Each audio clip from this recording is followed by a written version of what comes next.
what it do. I haven't made a video in a minute, but I'm going to go over this trade I took Friday on the micro Dow. This was a pretty good textbook setup.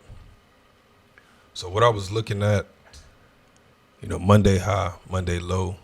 We got the opening range for the week. We coming out Tuesday.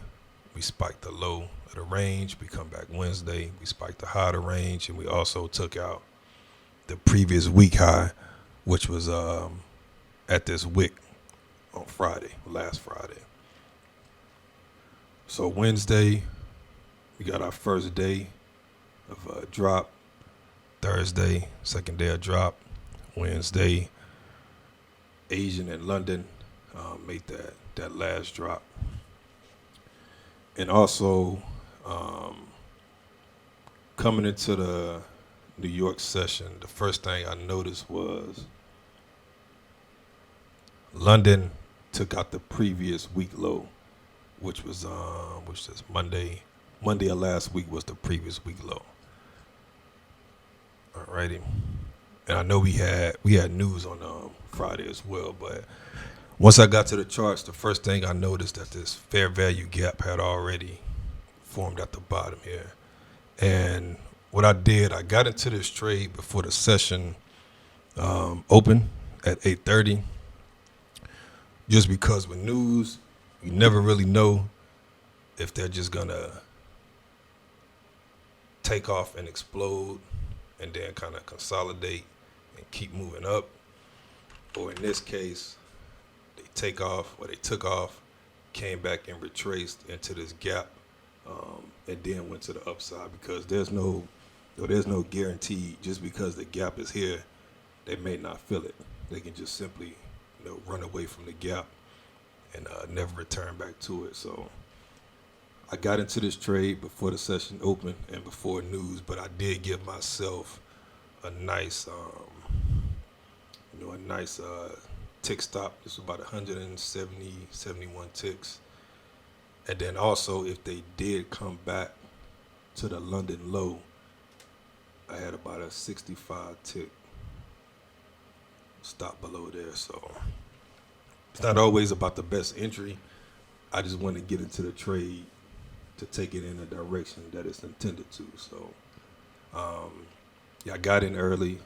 The market pulled back, came into the gap, and this gap did hold up, and then I added some more contracts as price started going back up this way. And I was originally trying to target the previous day high,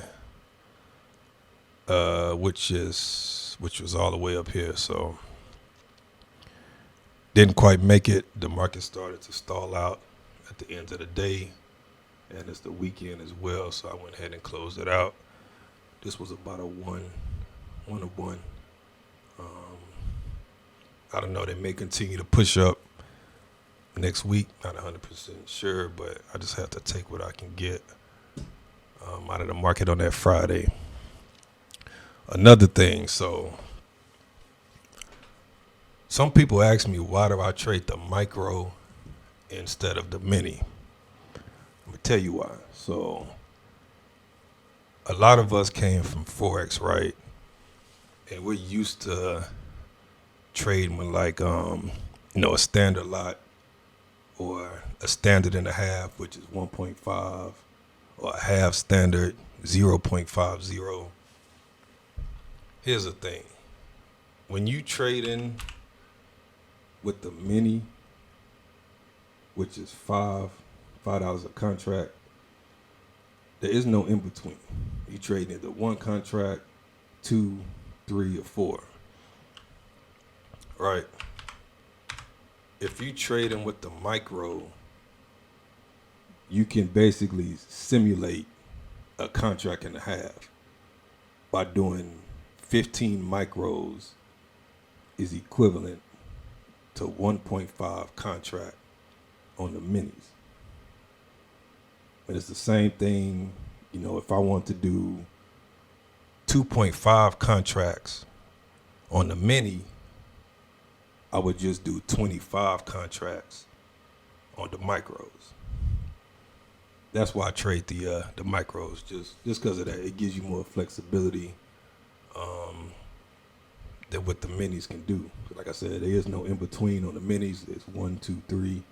The micros you can do 15, which is 1.5 contracts, 25, which is 2.5, and so on and so on. But yeah, we're gonna see what the market do next week. Hopefully, give us some good setups. But I think we gonna continue to push to the upside on both of these. We'll just have to on both Nasdaq. I did add Nas back to my list as well. I kind of got away from that and went back to Dow Jones, but yeah, I'm gonna start looking at Nas again. So yeah, we'll just see. We'll see what happens next week.